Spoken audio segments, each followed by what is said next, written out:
Well, hello. That's me again. And it is the 31st, the last day of January. And there are some things which definitely are worth talking about. And in fact, we must talk about them. And before I get to our neck of the woods, so to speak, regarding the present situation, I want to go seemingly in a strange direction, which really not that strange, but it's really important to talk about it. I want to remind you that in 2017, I wrote this book, Losing Military Supremacy. So it was written in 2017, and as I already stated, I was writing the last chapter immediately after the Putin speech in March 1st, 2018, and that chapter kind of was the last one, almost the last one, with the exception of the conclusion, and the book was already basically in print. So I had to deal with that issue, but yeah, it was written in 2017, which is pretty much 5 years ago. And I named it, well, not so much me, with the help of my chief editor of the publishing house. I suck at naming things. I have issues with titles. I have titles dyslexia. I cannot create normal titles, or even in my blog, I sometimes just put some first words of something. Just, yeah, I suck at titles, okay? But yes, Losing Military Supremacy was, and Myopia of the American Strategic Planning was the title we both agreed on, and it's really well described, the first book. And if you read attentively at the first book, and you read it, and somebody have it, it's mostly, I mean, I cannot say it's mostly, probably 40% of it is dedicated to World War II, and is dedicated to basically warfare as such in historical perspective. And I want to read some quote taken from the outstanding book by Stats Terkel, which is called The Good War. And it is basically the oral history of the World War II through the interviews and talks and chats with veterans and other people, and how they perceived it. There are some Soviet Red Army veterans in this book, and many people from the United States, from Europe. So it's a unique oral history. It's a unique perspective. And one of the phrases there reads like this. He observed, in 1982, a woman of 30, doing just fine in Washington, D.C., let me know how things are in her precincts. I can't relate to World War II. It is in school books texts, that's all. Battles that were won, battles that were lost, or costume dramas you see on TV. It is just the story in the past. It is so distant, so abstract, I don't get myself up in a bunch about it. Now, that was 1982.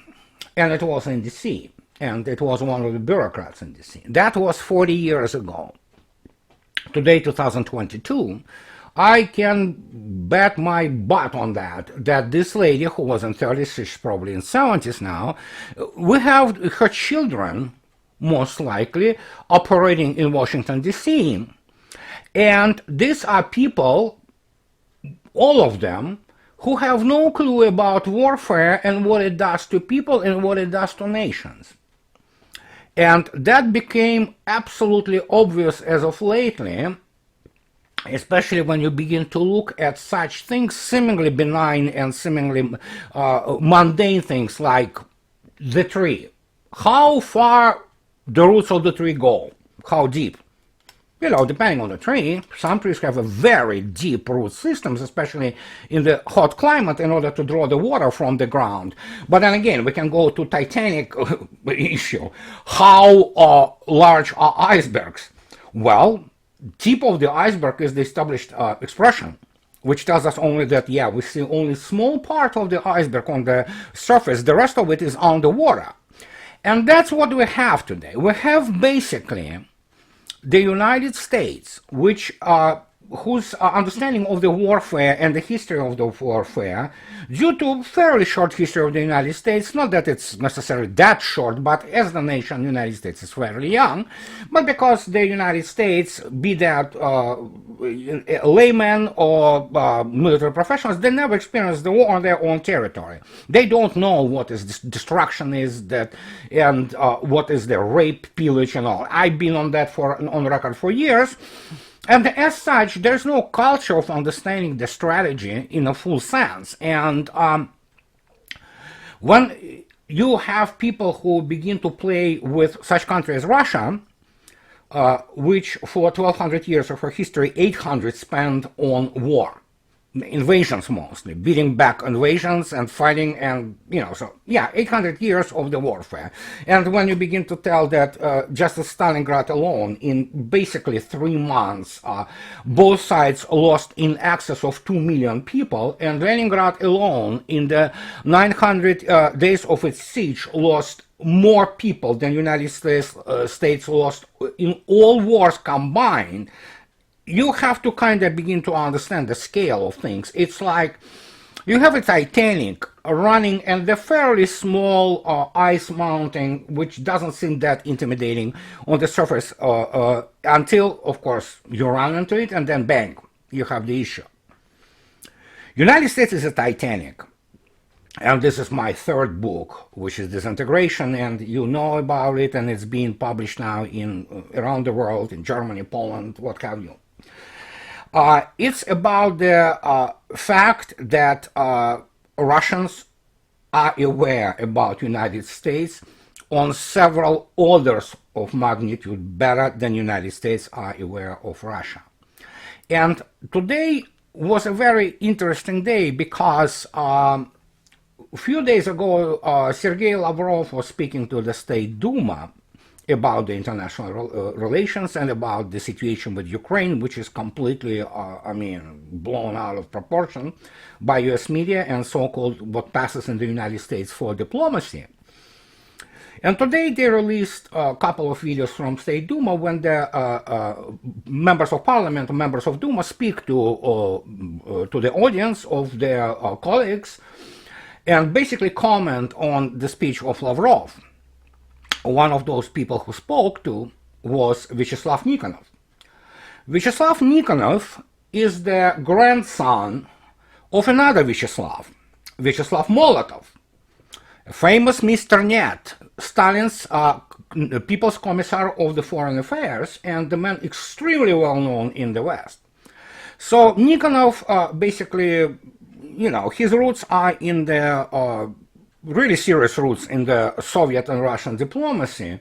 And of course, he is the grandson of one of the very close friends, actually, of Stalin personally, and a man who played a very, very crucial role in Soviet diplomacy during the World War II. And he was actually quite hated because the guy was absolutely fully concentrated on trying to squeeze out of allies everything possible in support of the Soviet Union and the Red Army, which is totally understandable. The USSR in the first years, 1941, 1942, was fighting for survival. Until, of course, after the Stalingrad, when it became clear, that's it. The war will be won. And I will place the link to Vyacheslav Nikonov's speech. It's a 12-minute speech below in the links below this video.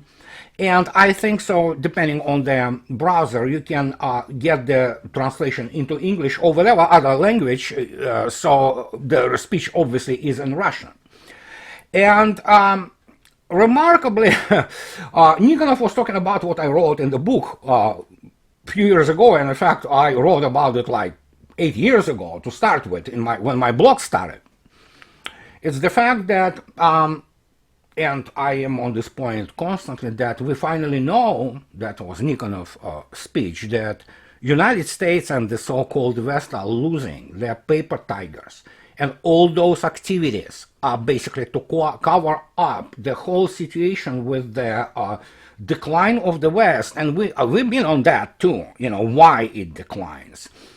And he says that for the first time, Russia has the qualitative and quantitative advantage in the military technology, and is capable of basically destroying the West if it comes down to it, really. So, and it's the but most importantly, it was the fact that West is not does not represent anymore the pivotal civilization in the world. I mean, China, India, Russia, Eurasian landmass. I mean, yeah, when you look economically and population-wise, my God, this is so much more than United States and combined West, and that's what was happening. And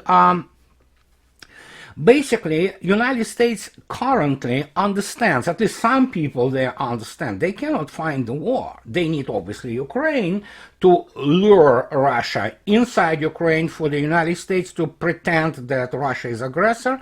And yeah, we can expect the provocations from the Ukrainian side, which basically you have to understand, Ukraine is not self-governing entity. It is basically external controlled pseudo-state, and MI6 and CIA probably will do their good. They are really good at it, just, you know, to blowing stuff and, you know, doing the false flag. That's what they do. And that's the last chance for the United States to somehow at least grab the last meal, so to speak, which will allow to sustain it. It's, of course, in the Western Europe, which is EU. Because for economy of the United States, the way it is dysfunctional, and it is a dysfunctional economy, and the way it operates, it needs constant expansion. Obviously, the interest of people and their well-being be damned. Nobody cares about majority of the simple Americans, me including. I'm for all intents and purposes, I'm American. I'm a US citizen. So, and EU is the part of it. Of course, then there is this primitive plan that, okay, United States gets Russia involved in Ukraine, throws this dead body on Russia's balance, ties Russia's resources, whatever the resources, in Ukraine, and then United States sort of can deal with China separately. Of course, this is a bizarre and risible plan, which could have been born only in Foggy Bottom among people who are badly educated and really do not understand what resources are, how they work, and especially how the military power works. But yeah, there are some people who still have those wet dreams of dealing with China alone without Russia, and after they dealt with China, they think that because they have, I don't know what, 5 carrier battle groups, they will deal with Russia separately.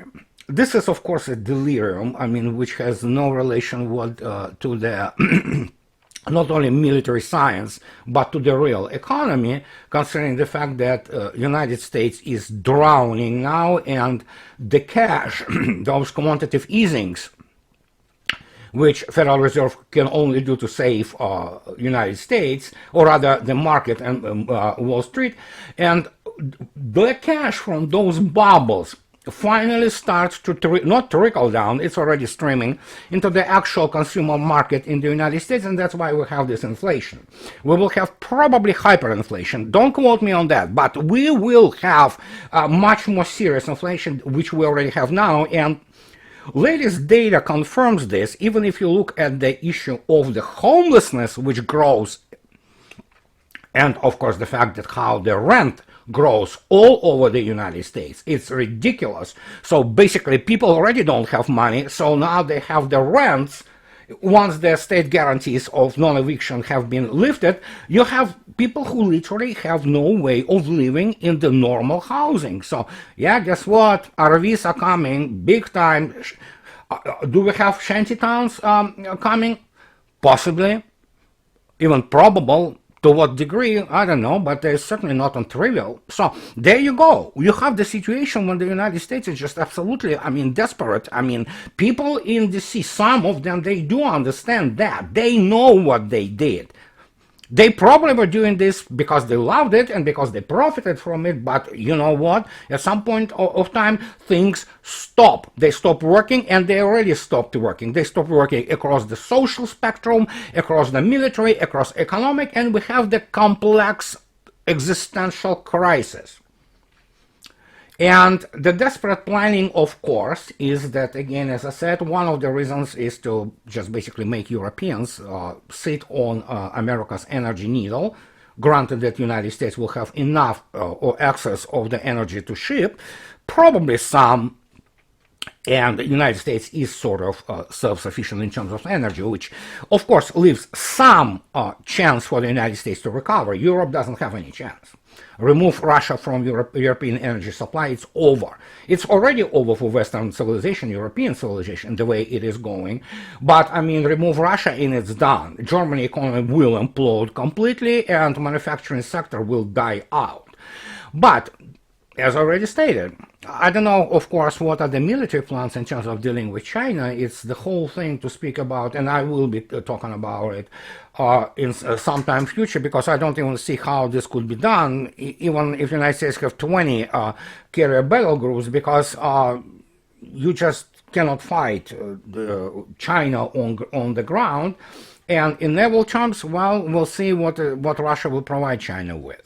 We will know once Putin and Xi will explain what they achieved or what they agreed upon after the Beijing Olympics, although I think so the worst hit is coming for the United States and Western world is the fact that probably Russia and China will announce the creation of the alternative financial system, which is already basically kind of semi-existing, and but that's still in the future. So then when you look now and this simple fact, why Mr. Blinken, I'm not talking about the commentaries by Mrs. Fagde Nuland, but why Mr. Blinken calls China and asks China's foreign minister Wang Yi to actually press Russia not to invade to Ukraine. I mean, we already know the result of it. Basically, Wang Yi told him to go and screw himself and stated that Russia's security concerns are legitimate and the United States should really deal with that because it's U.S. responsibility. But I mean, I already wrote this in my blog. It shows you the level of desperation. Paul Craig Robbins wrote an excellent article. He is usually more on the pessimistic side whenever he writes about issues of the foreign policy, but he wrote it in a very optimistic way because, yeah, he said Putin won. Well, it's not about Putin, it's about Russia in general, and it's about the more or less calm and profitable for everybody and real democratic world order. And the fact that United States went as far by means of what passes in the United States for diplomacy, and recall my introduction at this video about Stats Turkel, about those 30 years who didn't know even what World War II was. It shows you the level of desperation. It's not just desperation, it's a complete desperado mode. It's just do something to alleviate this pain, do something to alleviate this a complete implosion of the basically reputation, because United States cannot do thing about, even if to imagine that Russia begins to invade. Is there the possibility of that? Well, there is some, I mean, obviously, well, I can't say there's some possibility, there's a possibility, but probability of it, of course, is very low.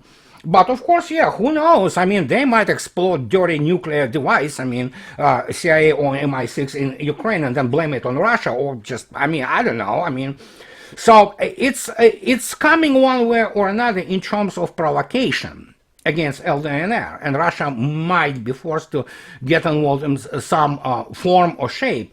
But even if to imagine this, and even if to imagine that suddenly the United States presses Europe to shut Russia off SWIFT and introduces those sanctions from hell. Russians laugh at those sanctions, of course, but hey, whatever. So it doesn't change the trend, it doesn't change the tendency to where the world goes right now, and it's certainly away from the, well, we already live in the multipolar world, and Russia is one of the major centers of power and economy, and this is what, by the way, Mr. Nikonov speaks about it, that enough to speak about this, you know, United States is something really super-pooper, and using Obama's expression, finest fighting force in the history. It is not. The United States has its own run, and it has its own great window of opportunities when the whole world was in ruins. It was after World War II, but other than that, I mean, United States right now is, it's not just that the fact that it's declining power, it's everybody understands that, it's the fact that it's not going to be as large as it thinks it could be. So apart from the fact that, yeah, China has much larger economy than the United States, India is getting there, Russia is getting there, Russian economy is much larger than, let's say, economy of Germany, let alone economies of France or United Kingdom. And it's kind of, you know, there is a smell of things, of big change, which is already ongoing in the world, and any attempts to stop it may only lead to United States getting somehow involved in some kind of the shooting war, which will basically be the end of the United States as we know it, because it will be defeated militarily, either locally in some fairly limited theater such as Eastern Europe, or globally. So God forbid, of course, us go into the scenario of the nuclear exchange. That will be a catastrophe and nobody will survive it. So we do not talk about it. And all my writing, basically, and my position is always the same. We must forget about nuclear weapons. And yeah, if somebody wants to fight, there are conventional weapons, go and duke it out. It's not the best. It's not humane, but it is better than to kill everybody by the nuclear exchange.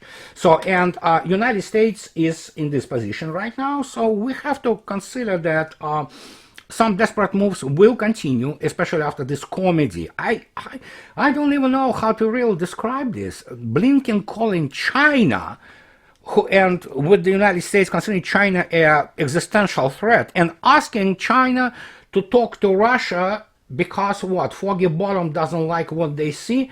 This is not even diplomacy. This is a kindergarten. And we are talking about these people who see who are extremely shallow. They do not understand that they got into the brawl with two very old civilizations. Russians are 1,200 years old, and they've been around earlier than that as Slavic tribes.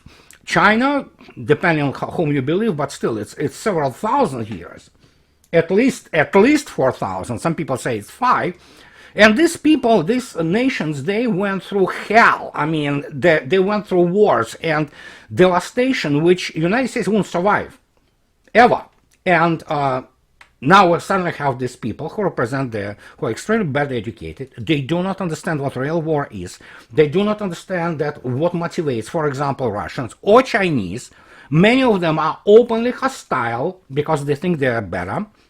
They think they are better because, for some unknown reason, they think they are exceptional. Plus, there is this huge racial element in all this, as my friend Andrei Raevsky, known as Seika, wrote.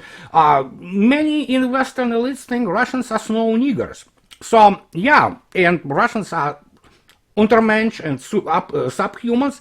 And that brings us to another point, which was very much in concert with what I just discussed. Russian ambassador Antonov, Russian ambassador to the United States Antonov, wrote an article which was published in no less than the Washington Times about constant attempts to rewrite history of the World War II and constant attempts to equate Soviet Union to Nazi Germany. Well, this is one of the reasons why, for example, many in the West love Solzhenitsyn, because Solzhenitsyn was great for basically inventing things, and which helped to equate Stalin and Soviet government to whatever the concentration camps and death camps of Nazi Germany.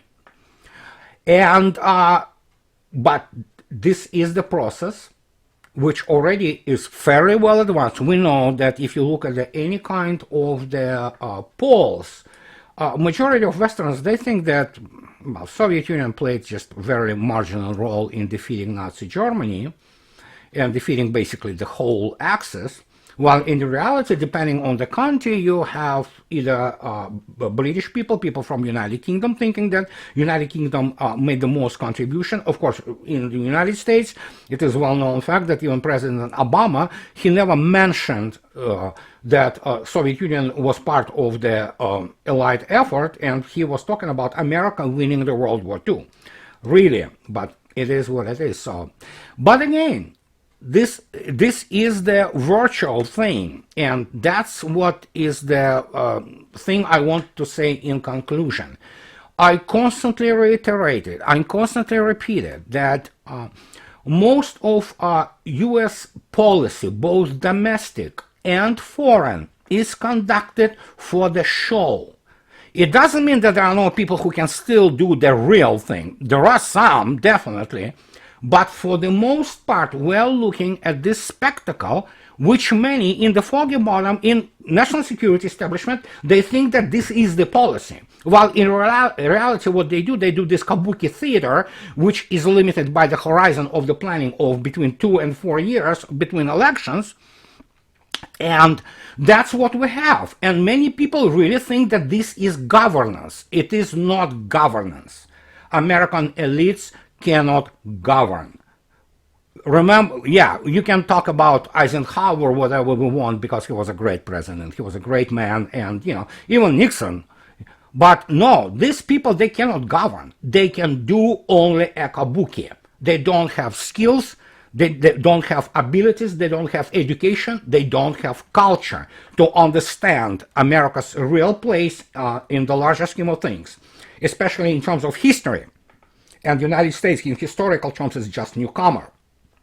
And of course, they don't understand how to conduct a real diplomacy, how to understand the counterpart, how to play this give and take. That's what diplomacy is all about. And that is why we have this bizarre, embarrassing calls from Blinken to 1E, which are not only showing how desperate and how weak the United States is, the thing which I'm on record for, as I already said, for many years, it's just all cover, but I mean, to betray such a weakness is ridiculous. It's like people who conduct America's foreign policy and are in the national security, they never had even basics of Sun Tzu or Clausewitz or any kind of strategy or any kind of the cultural studies, and that's what it is. And especially when you talk about Russia, it is absolutely normal. If you look at the, so to speak, so-called community of Russian experts, quote unquote, in the United States, it's a freaking disaster. You have people who lie. Those people, they have scores to settle with Russia, and as the result, you have a completely bizarre representation of the country, which many in DC hate anyway, because it's always kind of gets in the way of the American greatness, and it goes on and on now for the last 70 years.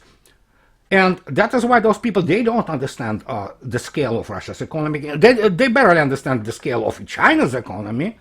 So, but they don't understand the military balance. They are not taught. They don't teach military balance. They don't teach how to calculate it properly. They don't teach how to apply historical warfare lessons. That is why such mediocrity as General Patton is revered in the United States. The only reason for that, for this mediocrity, having a big mouth. So, and that's what is this all about. And suddenly you have this shallow-sitting Titanic running into the iceberg, which sits very deep, and hitting it, and then suddenly finding itself fighting for the survival. But I'm sorry, guys, they are what they are. Nothing could be done about it. These are the products of America, so to speak, schools and of governance, and that's what we have for today. And this is what I wanted to talk about today, and this is important because we are entering into very, very turbulent